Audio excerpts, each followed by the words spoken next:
Is crypto trading bot activity taxable? What tax implications are there with margin trading? What about trading wrapped tokens? How do those taxes work? Hello, I'm Crypto Casey, and in this video, we are going to explore how taxes work when trading cryptocurrencies with Lorenzo Appiatello, an expert and industry leader in cryptocurrency tax and crypto tax planning. If you want to see more content like this, where we interview professionals in the cryptocurrency world to help us on our crypto journey, please let me know by liking this video, subscribing to my channel, and clicking the bell notification to stay up to date on all of the latest content. This is part 2 of our interview with Lorenzo, where we focus on taxes with different crypto trading activities, like wrapped tokens, trading bots, and margin trading, as well as things we should understand as investors and stay mindful of throughout the rest of this year while trading. Lorenzo is offering us a free 15-minute consultation with him about our crypto tax situations. So if you would like to redeem his offer, be sure to scroll down and use the link in the description area below, or use the QR code displayed on the screen. Awesome. So let's explore taxes on crypto trading with Lorenzo, a certified public accountant that can actually give us financial advice.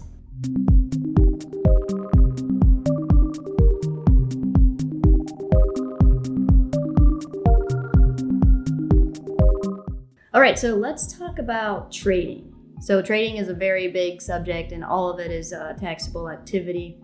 So we've talked about fiat to crypto buying, but crypto to crypto is a taxable event. Crypto to stable coin, yes, taxable event. So what about wrapped tokens back to the regular tokens? So we got people doing transactions with wrapped ETH, and whenever they convert it back to Ethereum, is that a taxable event? Wrapped tokens is a real good strategic method to not rack up a million transactions. And I like to use this more on the example of rebasing coins. And when you have one of those rebasing coins that, every hour they're creating taxable events, or every 10 seconds, everyone's different. When you wrap them, you're wrapping up all those transactions, literally wrapping them up into one. So when you're ready to make your move, you make your move one time, not thousands of times.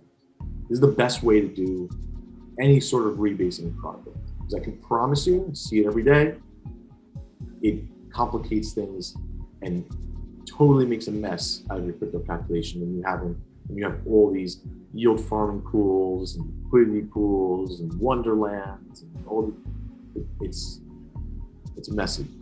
So some people in the United States, they are asking if they have a bank account overseas in another country and it's linked to their exchange, are they exempt from paying taxes? If you're a U.S. citizen, then you have to pay U.S. taxes. And so having a foreign bank account actually gives you a different problem. You got to file for FBAR. So it's over 10,000. You have to file actually a separate form and a separate notice. There's a checkbox to say, hey, do you have money in foreign bank accounts? You have to sign off on that, and the penalties are pretty serious if you do have foreign money and you're not telling the government. And if you have money just sitting there, you're not going to have to pay taxes on. But if you're trading and then you just liquidate into that account, you're going to have to report it somewhere. So whether you just say the number that you have in that account and then report the transactions in the foreign country that you're in, that's a different story. But you're going to need to report something. There are some people asking that they are in the United States on work visas. Are they subject to U.S. tax laws if they are dealing with cryptocurrency investments while physically here? This is a tricky one. Someone needs to foot the bill, right? So whether it's in your foreign country or in this country, generally if you're working a work visa, you have an ITIN, you have some sort of like or a social security number, temporary one. And this shows well if you're trying to get a citizenship. So if you're trying to actually become a citizen of the United States, I think that filing for your investments, it does show well. It shows that you're actually trying to pay taxes and you're doing the right thing. But someone needs to take on those gains, whether it's away or internally. All right, so we've got some people that do a lot of trading. They're wondering, is each individual trade taxable, or is there some kind of average cost basis aspect when reporting? Every trade's taxable, but there's different accounting methods that you can choose. So when you go into the tax, the biggest two are LIFO and FIFO, so first in, first out. last in, first out, meaning the first coin that you purchase will be the first coin that's sold when you sell. The contrary, the last that you purchase will be the first one that's sold. So this can sway people's capital gains amount significantly if they purchased really low and then purchased also really high. Generally, the government wants you to use last in first in, first out, because they want you to pay as much tax as possible, because generally the first ones you purchase them cheaper, generally. Sure. Yeah. And you would, not that you can't do other methods, but be prepared to potentially give an explanation why. I think that an average cost basis could potentially be a good solution because of all the volatility in the market. Sure. And that could very much so be a reason why you choose that. So it all depends on, and you've got to stay consistent. So if you choose one, don't switch it around every year, because that's going to get you in trouble. You stick to one, and that's it. So Beaker, if you want to keep the norm, first in, first out. And if you need a cryptocurrency tax software solution to make calculations on your trades, a simple and easy solution that makes this daunting task simpler and easier is CryptoTrader.tax.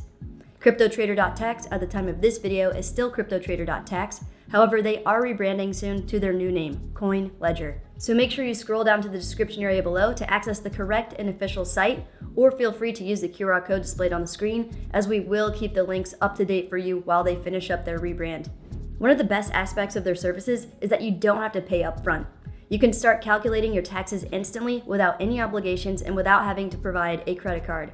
So you can use the platform for free. You can import all of your transactions and see your complete gains and losses overview for free, and you only have to pay if you want to physically download your tax reports. So once you've gone through their simple 4-step process, you get the tax forms you need to instantly file yourself, upload to a TurboTax or similar, or hand off to an accountant. Cool, back to Lorenzo. So with choosing, I guess it's probably going to be unique for each person, each situation, with LIFO, HIFO, FIFO. Honestly, I think that their head's so far up their ass at this point that if you did switch it around, I think you're fine. Because unless you get audited, you may potentially get an issue, but they're going to go and do their own calculation anyway. Yeah. So like, if you want to be risky, and you want to you want to push a little bit, you can flip flop around, because it's not, you don't have to report it. It's not going to be like LIFO written across the freaking the tax return. All right. So every trade is taxable. But what if you use bots and, thousands of things that you're not even really consciously doing yourself? Are those taxable? They are. It's just insane. You come in and you get like 40,000 transactions. It's like, wow, it happens like so quick, depending on how many people use. I got one client using 6 bots, and they literally had almost 54,000 transactions with these bots. They're all taxable events. I mean, they're buying and selling in and out all day long. So all short-term capital gains. I wonder what's going to happen in the near future when they start talking about those wash sales, because it's still in limbo. Build Back Better plan had that in it. It's not in there right now. They can go retroactive and change back wash sale rules, so we'll see. Wow. But right now, all those transactions are taxable events, whether they're gains or losses, and they rack up excuse my friends, I don't know, actually won't curse, right? Can't curse on YouTube. They rack up a lot of transactions. So it does complicate the calculation a bit. The more transactions you have, generally the more expensive the calculation is. And then also it takes like a half hour to recalculate every time, because you have all these transactions that it has to go through and look up. So I like bots, but I don't like bots. And I should say a word of caution, honestly. This is for me, being on here and talking about this. If it's not something that a good bot, all right? I've seen this across many, many clients. By 30 clients doing bots, 2 of them still do it. If you're going to put something up and not watch it, and it just make money for you and print all day long, get that out of your head. You're going to lose your money at some point if that's what you're thinking. A bot is just an enhanced trader. It's a tool a trader uses that needs to be updated constantly and needs to be looked at constantly, because you do not want that thing running all day long, 7 days a week, 365 because you will lose money at the end.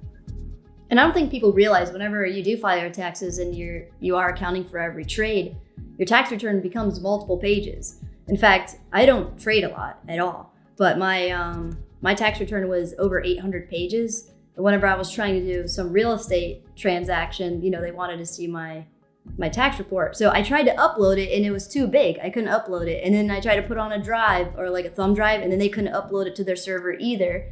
And at the end of the day, I just had to parse out the first 25 pages, send it to them. And then one of the hangups, like at the very end of the process, they're like, we need the whole tax return. And I'm like, what do you want me to do? Print it and mail it to you? So it's kind of interesting that these 50,000 transactions, your tax report is going to be thousands of pages.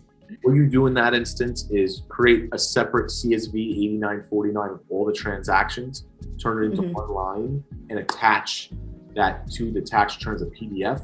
So nice. You can have the option of not including that in your printout. So when you do send it to your realtor, you don't give them a nightmare. All right. So how about margin trading? Are there, obviously with trading, there are taxable events, but margin, whenever people, are margin trading, is there anything unique we should be aware of? I feel bad for a lot of people. I hear horror stories with the people who've lost money in margin trading. Let's say you get liquidated. A lot of people was like, I got liquidated. You only can lose what the money that you put up. So if I put $1,000 into KuCoin and 10x in at 10 grand, and I get liquidated, I can't write off 10 grand. I write off $1,000 that I put up. Margin trading, and then you will pay taxes on the gain, right? So if you turn the 10,000 into 15,000, now you got the 5 grand that you made, you're gonna pay off 5 grand in capital gain. So it's leveraged money, and it will have leveraged effects to your taxes. It's risky, but if you're willing to put up that risk, you have to be willing to also accept the consequences. And getting liquidated is not fun. I get a lot of clients that have been in that position. And as I guess one of the good things you can do is you can write off that loss. So a lot of people who have experienced that, whatever the amount of initial cash you put up, you can write that off. Actually would be put up caveat to that. So you can write it off to your gains, and then if you're all in the red, you can only take 3,000 in the current year, and the rest gets rolled forward in the future. Sweet. So that was part 2 of our interview with Lorenzo exploring taxes on different crypto trading activities. If you missed part 1 where we explore tax reporting basics and the importance of filing an extension this year while we await further clarification from regulators, you can check it out now by clicking on the link above. In the rest of our interview, we dive into more complex topics like gifting crypto, DeFi activity, staking, NFTs, being scammed, losing access to our wallets, and much, much more. So be sure to check it out. Remember that Lorenzo is kindly giving us all a chance to have a free 15-minute consultation with him about our crypto tax situations, so please make sure to scroll down to the description area below or use the QR code on the screen to redeem his offer. Awesome. Thank you so much for taking the time to watch this video. If you enjoyed the content, please make sure to like this video, subscribe to my channel, and click the bell notification to stay up to date on all of the latest videos. So what did you think of part 2 of our interview? Are you feeling more at ease about crypto tax reporting? What surprised you, if anything, about taxes on different crypto trading activities? Let me know in the comments below. Be safe out there.